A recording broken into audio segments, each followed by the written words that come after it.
فلپیوں کے خط کا مطالعہ زندگی۔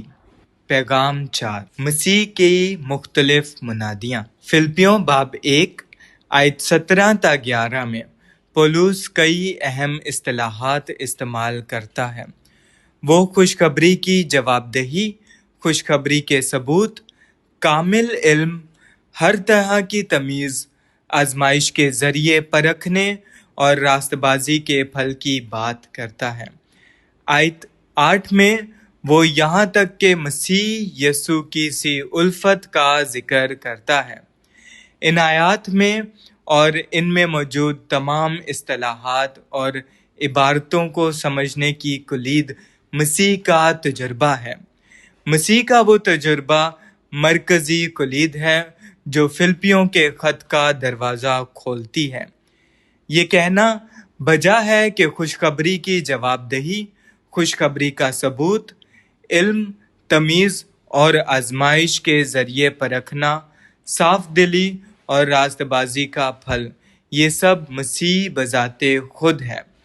جی ہاں، یہاں تک کہ خوشخبری کی جواب دہی بھی مسیح ہے۔ اگر ہمارے پاس مسیح نہیں تو ہمارے پاس خوشخبری کی جواب دہی کا کوئی راستہ نہیں۔ ہم صرف مسیح کے وسیلہ سے اس کی جواب دہی کر سکتے ہیں، نہ کہ خوش تقریری کے وسیلہ سے۔ یہ ممکن ہے کہ خوشخبری کی منادی کی جائے اور اپنی گفتگو میں کثرت سے مسیح کا ذکر بھی کیا جائے، لیکن ہمارے کلام میں مسیح کی حقیقت موجود نہ ہو۔ ایسی خوشخبری کی منادی میں دوسروں کے لیے مسیح کی کوئی فراہمی نہیں ہوتی۔ خوشخبری کی جواب دہی کا طریقہ دوسروں تک مسیح کو باہم پہنچانا ہے۔ مسیح میں خوشخبری کا حقیقی ثبوت بھی ہے، کیونکہ وہی خوشخبری کی مرکزیت اور بنیادی نقطہ ہے۔ اس کے بغیر خوشخبری کا کوئی ثبوت نہیں۔ سچا علم اور تمیز بھی مسیح بذات خود ہے۔ اگر ہم روز بروز مسیح کا تجربہ کریں گے تو ہم علم اور تمیز سے معمور ہو جائیں گے۔ ہم معاملات کی تمیز اپنی فطری ذہانت سے نہیں بلکہ اس مسیح کے ذریعے کریں گے جو ہمارے اندر رہتا ہے۔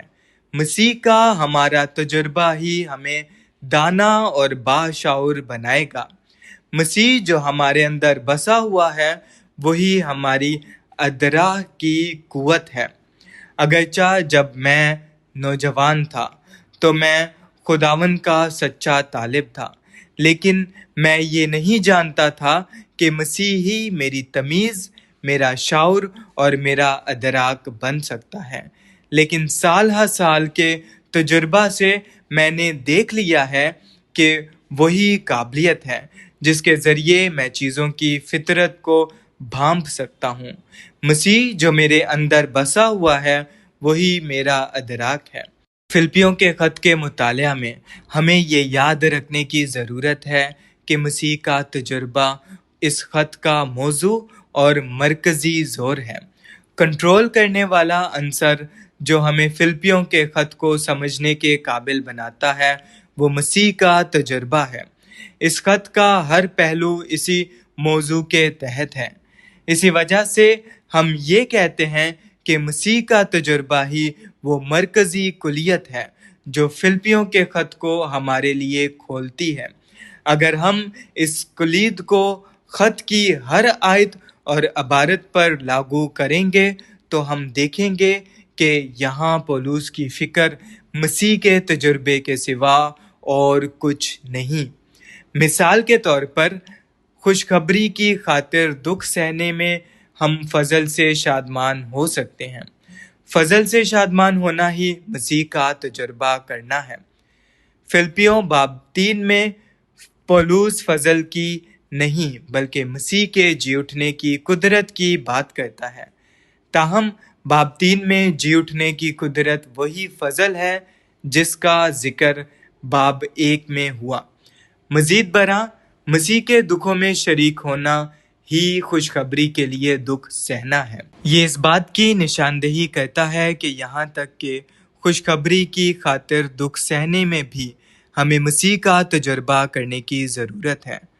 اگرچہ پولس اس خط میں بہت سی مختلف اصطلاحات استعمال کرتا ہے، لیکن اس کا موضوع ایک ہی ہے، یعنی مسیح کا تجربہ۔ چنانچہ اگر ہم فلپیوں کے خط کو سمجھنا چاہتے ہیں تو ہمیں اسے اس حقیقت کی روشنی میں پڑھنے کی ضرورت ہے۔ اس کا موضوع مسیح کا تجربہ ہے۔ اس پیغام میں ہم مسیح کی منادی کے مختلف طریقوں پر غور کریں گے۔ فلپیوں باب 1 آیت 15 تا 17 کے مطابق بعض حسد اور جھگڑے کی وجہ سے مسیح کی منادی کرتے ہیں، یعنی تفرقہ کی وجہ سے اس کا پرچار کرتے ہیں، جبکہ دوسرے محبت کی وجہ سے اور پاک نیتی کے ساتھ مسیح کی منادی کرتے ہیں۔ اس معاملے میں آج کی صورتحال ویسی ہی ہے جس کا سامنا پولس کو پہلی صدی میں کرنا پڑا تھا۔ جب پولس نے فلپیوں کے خط کو لکھا تھا تو مسیح کی منادی کے مختلف طریقے موجود تھے، آج بھی ایسا ہی ہے۔ رومن نمبرل 1، نیک نیتی کے ساتھ مسیح کی منادی کرنا۔ فلپیوں باب 1 آیت 15 میں پولس کہتا ہے، بعض تو حسد اور جھگڑے کی وجہ سے مسیح کی منادی کرتے ہیں اور بعض نیک نیتی سے۔ یہاں بعض سے مراد وہ مسیحی ہیں جو پولس اور اس کی خدمت کی مخالفت کر رہے تھے۔ پولس کے وقت میں بھی کچھ ایسے لوگ تھے جنہوں نے پولس کے اثر و سرخ سے حسد کر کے اس کے ساتھ جھگڑے کی خاطر خوشخبری کی منادی کی۔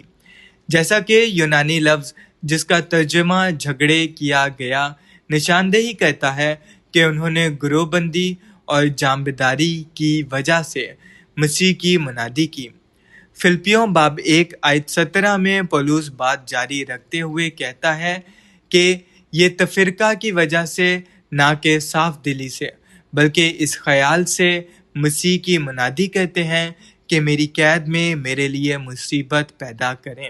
جس یونانی لفظ کا ترجمہ تفرقہ کیا گیا ہے وہ خودی کا خواہاں، ذاتی تمنا اور گروہ بندی کو ظاہر کرتا ہے۔ یونانی میں لفظ مصیبت کا مطلب دباؤ ہے۔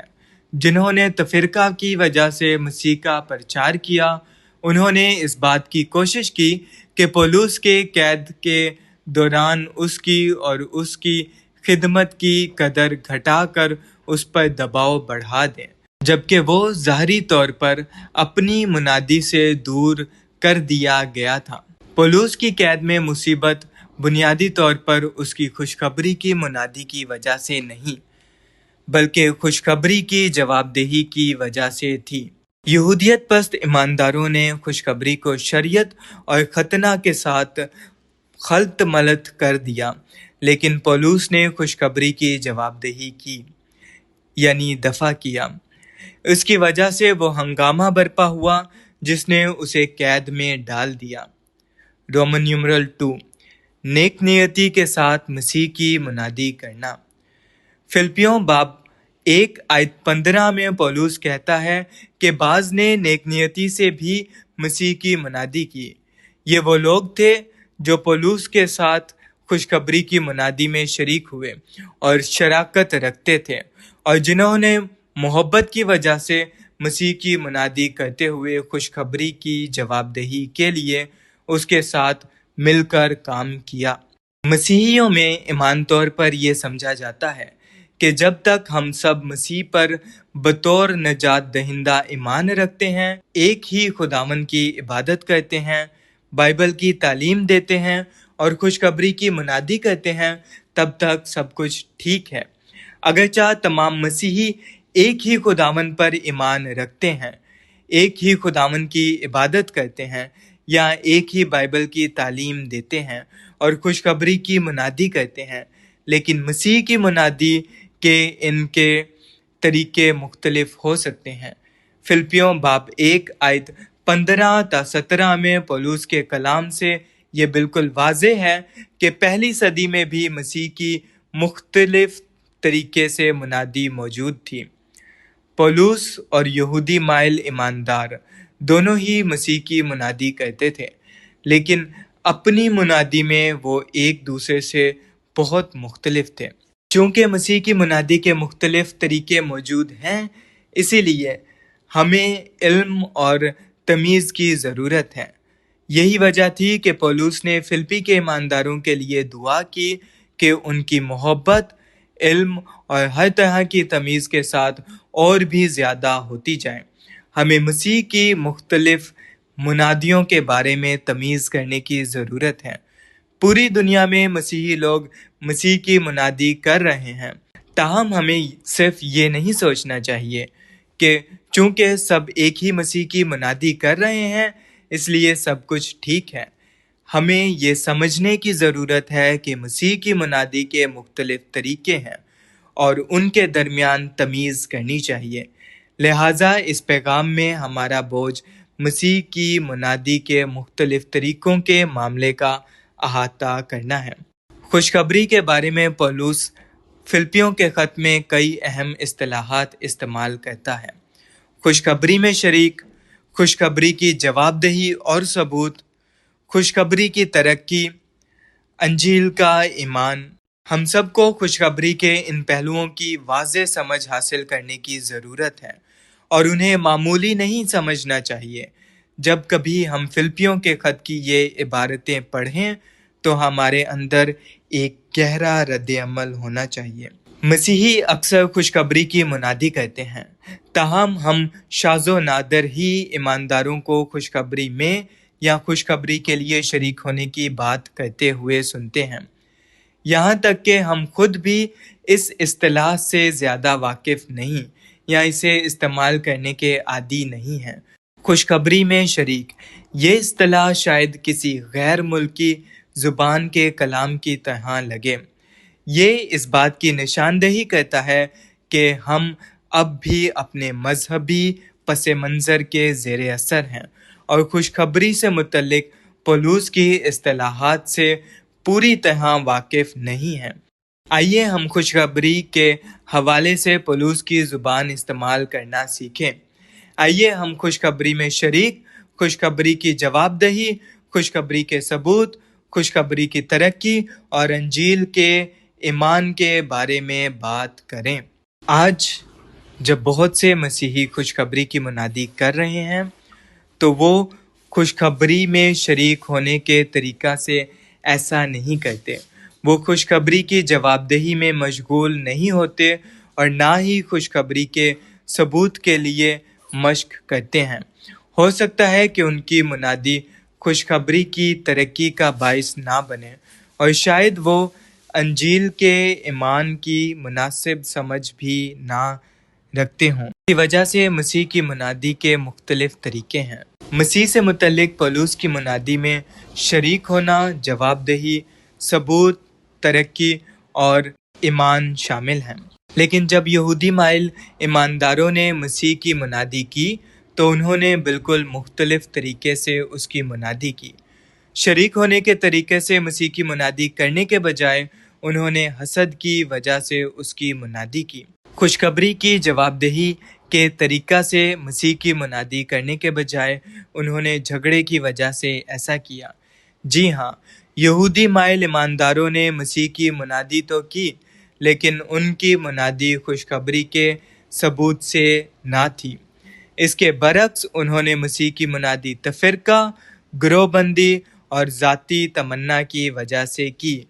خوشخبری کی تمام مثبت پہلوؤں کے بجائے وہاں حسد، جھگڑے اور تفرقے موجود تھے۔ خوشخبری کی ایسی منادی خوشخبری کی ترقی کا باعث نہ بن سکی۔ اصولی طور پر آج کی صورتحال پولس کے وقت کی صورتحال جیسی ہی ہے۔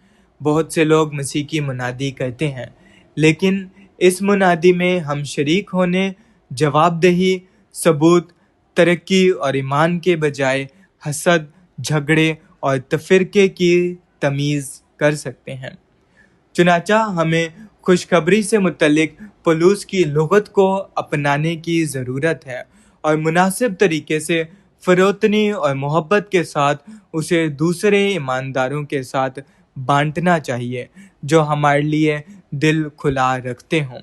شاید خداوند بہت سے نوجوانوں کو یہ موقع دے گا کہ وہ اپنے والدین کو یہ بتا سکیں کہ پولس کا خوشخبری میں شریک ہونے اور خوشخبری کی جواب دہی اور ثبوت سے کیا مطلب تھا؟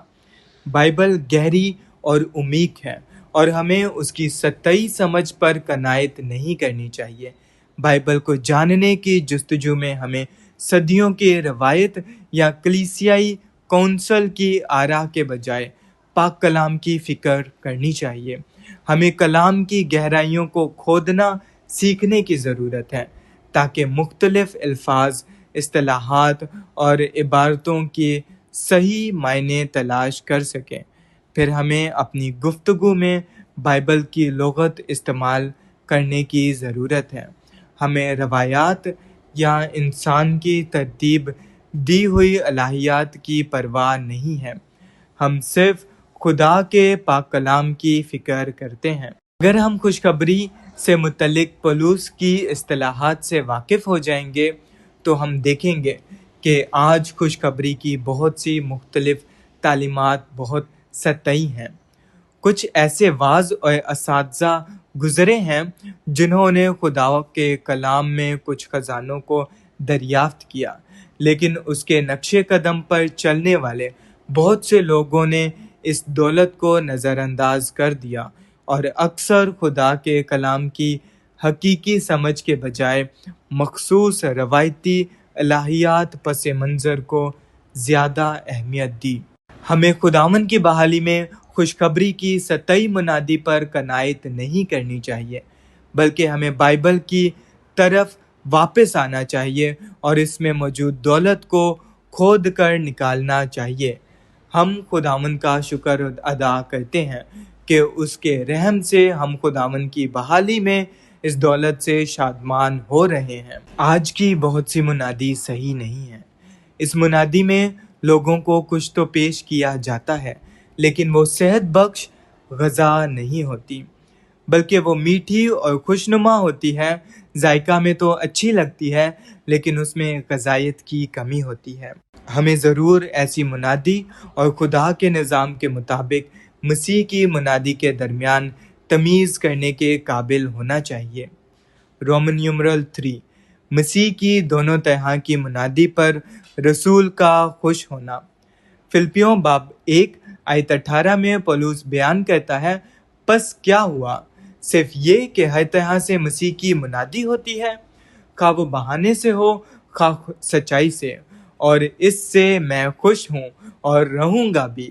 پولس کا دل فضل کے سبب سے اتنا وسیع ہو گیا کہ وہ اپنے مخالفین کی طرف سے بہانے سے کی جانے والی مسیح کی منادی پر بھی خوش ہوا۔ یہ کیسی راست رو ہے! یہ اس مسیح کی زندگی، فطرت اور عقل کا اظہار ہے جو اس میں بستا ہے۔ مسیح سے اس کا تجربہ ایک شادمانی تھا۔ ایسی زندگی ہر حال میں خوش رہتی ہے، خواہ حالات کیسے ہی کیوں نہ ہوں۔ رومن نمبرل 4، دونوں طریقوں میں مسیح کی منادی کا انجام پولس رسول کے لیے باعث نجات ہوا۔ فلپیوں باب 1 آیت 19 میں پولس بات جاری رکھتا ہے، کیونکہ میں جانتا ہوں کہ تمہاری دعا اور یسوع مسیح کے روح کے انعام سے اس کا انجام میری نجات ہوگا۔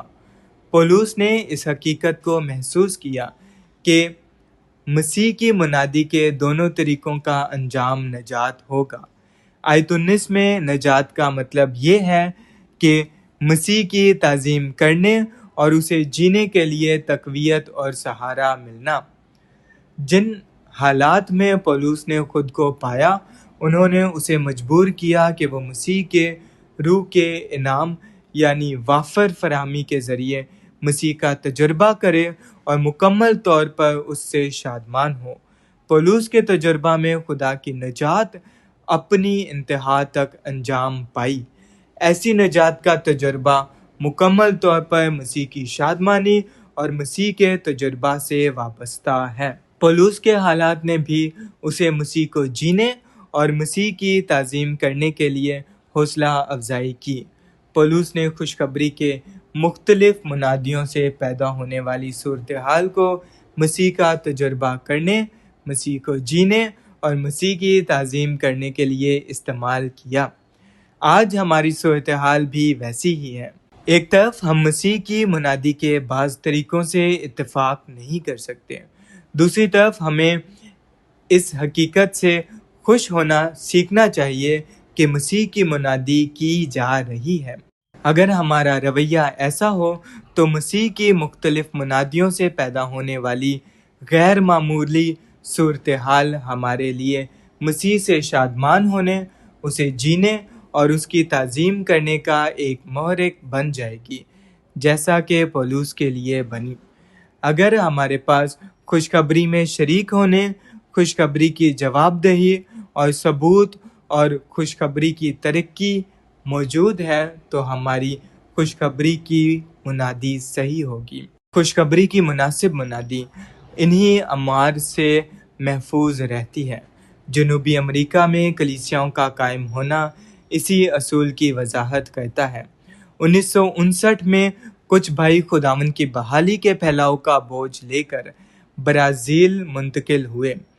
پہلے 10 سالوں کے دوران ان بھائیوں کو بہت سے دکھوں کا سامنا کرنا پڑا، لیکن اگلے 11 سالوں کے دوران مختلف ممالک میں 50 سے زائد کلیسیائیں قائم ہوئیں۔ ایک بھائی جس نے اس معاملے میں قیادت کی وہ کوئی بہت نعمت یافتہ مقرر نہیں ہے، لیکن چونکہ اس کی منادی خوشخبری میں شریک ہونے، خوشخبری کی ترقی کے ساتھ اور خوشخبری کی جواب دہی اور ثبوت کے لیے ہے، اس لیے خداوند نے ان کلیسیاؤں کو قائم کرنے میں اسے استعمال کیا۔ خداوند نے خوشخبری کی مناسب اور صحیح منادی کے ذریعے جنوبی امریکہ میں جو کچھ کیا اس کے لیے ہم خداوند کی ستائش کرتے ہیں۔ کاش ہم سب مسیح کی منادی کے مختلف طریقوں کے درمیان تمیز کرنا سیکھیں، خاص طور پر کاش ہم صحیح منادی اور غلط منادی کے درمیان فرق کر سکیں۔